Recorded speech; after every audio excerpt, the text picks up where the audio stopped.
children. Today we are start the what makes election in India democratic. अब हमारे India में election को democratic कौन बनाता है, किस तरह से होते हैं. We get to read a lot about unfair practices in elections. Newspaper and television reporters often refers to such allegations. So many of these reports are correct. We feel unhappy, but fortunately they are not on such a scale so as to defeat the very purpose of elections. Can a party win an election and come to power not because it has popular support but through electoral malpractices? This is vital question. Let us carefully examine various aspects of this question.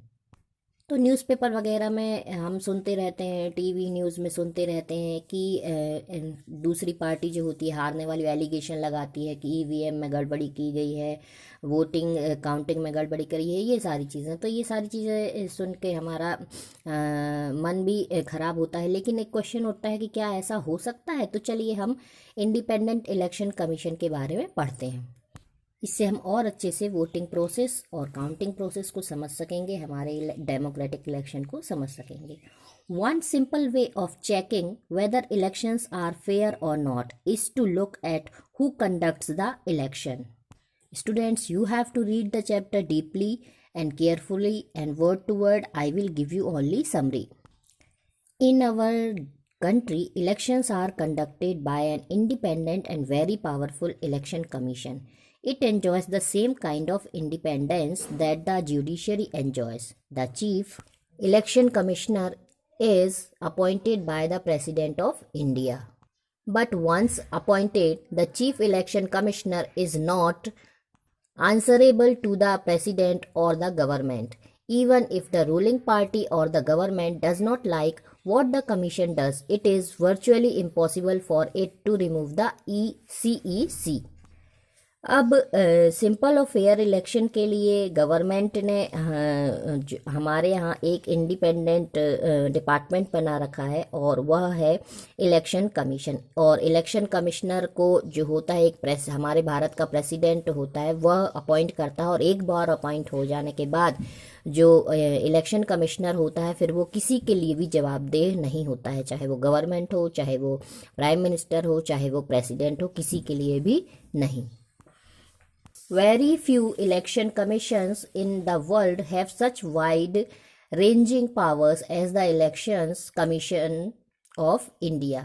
EC takes decision on every aspect of conduct and control of elections. It implements the code of conduct and punishes any candidate or party that violates it. During the election period, the EC can order the government to follow some guidelines. When on election duty, government officers work under the control of the EC and not the government.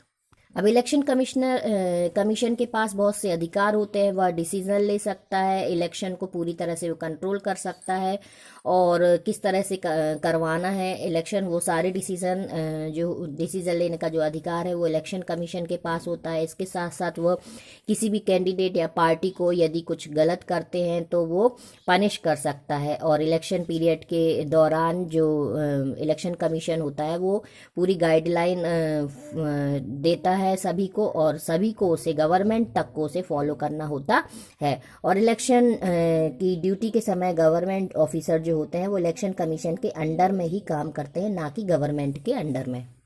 It is very common now for the election commission to reprimand the government and administration for their lapses. When election officials come to the opinion that polling was not fair in some booths or even an entire constituency, they order a repoll. The ruling parties often do not like what the EC does, but they have to obey.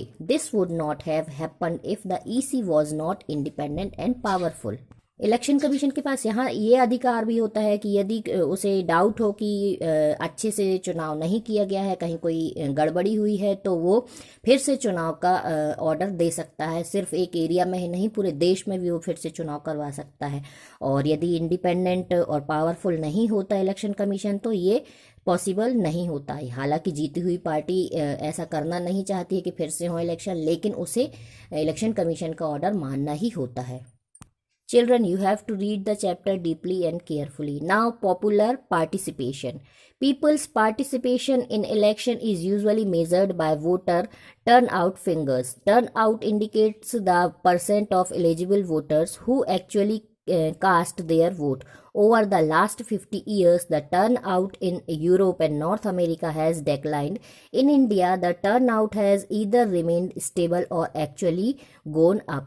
अब जो लोग होते हैं वो election में किस तरह से पार्टिसिपेट कर रहे हैं, ये वोटर की काउंटिंग के द्वारा परसेंटेज निकाल कर किया जाता है। अमेरिका और यूरोप में ये परसेंटेज कम हुआ है, लेकिन हमारे भारत में या तो स्टेबल रहा है ये ग्राफ या फिर बढ़ गया है। You can see and read this graph UK and India, and if any doubt you can ask me in doubt class.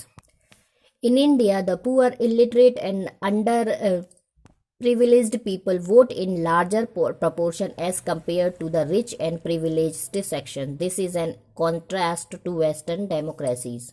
हमारे भारत में गरीब और इलिटरेट अनप्रिविलेज्ड पीपल जो होते हैं वो भी वोट डालते हैं, क्योंकि उन्हें मालूम होता है कि ये ही एक मौका है जिसमें हम अपने रिप्रेजेंटेटिव को चुन सकते हैं जो कि हमारे लिए कुछ काम करेगा। Common people in India attach a lot of importance to elections. They feel that through elections they can bring pressure on political parties to adopt policies and programs favorable to them. अब common people जो होता है वह यह जानता है कि सिर्फ इन इलेक्शंस के द्वारा हम पार्टी इस पर ये प्रेशर डाल सकते हैं कि वो उनके लिए कुछ अच्छे काम करें, इसलिए वो इलेक्शन में पार्टिसिपेट करता है। Now here is activity given. You have to do this activity in your fair copy. Now acceptance of election outcome.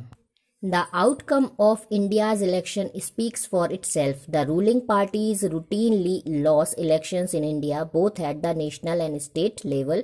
In the US, an incumbent or sitting elected representative rarely loses an election. In India, about half of the sitting MPs or MLAs lose elections. Candidates who are known to have spent a lot of money on buying votes and those with known criminal connections often lose elections. Barring very few disputed elections, the electoral outcomes are usually accepted as people's verdict by the defeated party. अब हमारे यहाँ जब result आता है तो result में जो parties होती हैं उसमें जो रूलिंग पार्टी है, जो सत्ता पर है, वह भी इलेक्शंस को हार जाती है, चाहे वो नेशनल लेवल पर हो चाहे वो स्टेट लेवल पर हो। यूएस में ऐसा बहुत कम होता है कि जो रिप्रेजेंटेटिव पार्टी है वो इलेक्शन को हार जाए, लेकिन हमारे भारत में लगभग 50% जो एमपीज और एमएलएज होते हैं वो इलेक्शन को हार जाते हैं, और यह एक प्रूफ है कि हमारे यहाँ फेयर इलेक्शन हो रहे हैं। ज़्यादातर जो क्रिमिनल वगैरह होते हैं वो भी इलेक्शन हार जाते हैं, या जो लोग वोट को खरीदते हैं, मतलब लोगों को कुछ देकर खरीदते हैं, वो भी इलेक्शंस को हार जाते हैं। और कोई भी पार्टी जो हार गई हो, जिसको इलेक्शन में ज़्यादा वोट नहीं मिले हों, वो लोगों का मत कह कर के और उस हार को स्वीकार करती है। जनता का फैसला, यह बात वो बोलकर अपनी हार को स्वीकार कर लेते हैं। Now challenges to free and fair elections. अब फ्री और फेयर इलेक्शन ऐसे ही नहीं हो जाते हैं, उसके लिए बहुत सारे चैलेंजेस होते हैं।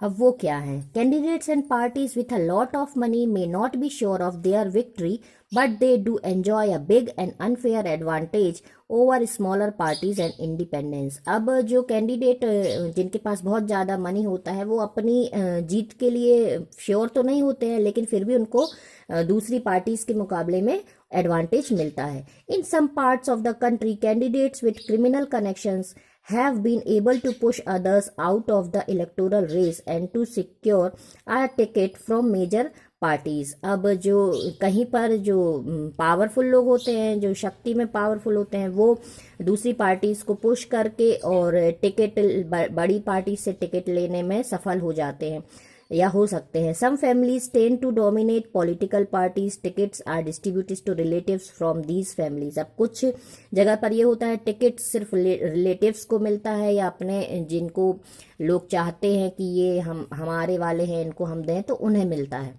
Very often, elections offer little choice to ordinary citizens, for both the major parties are quite similar to each other both in policies and practices. Smaller parties and independent candidates suffer a huge disadvantages compared to bigger parties. अब ऐसा बहुत कम होता है कि जो major parties हों और small parties हों वो उनकी जो पॉलिसीज़ हों वो सेम हो, सिमिलर हों। और स्मॉलर पार्टीज़ जो होती हैं वो कई बार इंडिपेंडेंट कैंडिडेट जो होते हैं वो बना लेते हैं और उन्हें बहुत ज़्यादा सफ़र करना पड़ता है बिगर पार्टीज़ के कंपैरिजन में। These challenges exist not just in India but also in many established democracies. These deeper issues are a matter of concern for those who believe in democracy. That is why citizens, social activists and organizations have been demanding reform since our electoral system. अब ये जो challenges सिर्फ हमारे भारत में ही नहीं, बहुत सारी और डेमोक्रेसीज हैं वहाँ पर भी इस तरह के इश्यूज रहते हैं। इसलिए जो कई सिटीजन्स हैं, सोशल एक्टिविस्ट हैं, ऑर्गेनाइजेशन है, ये डिमांड करते रहते हैं कि जो इलेक्टोरल सिस्टम है वो समय समय पर उसमें बदलाव होते रहें और वह समय समय पर उसमें सुधार होता रहे।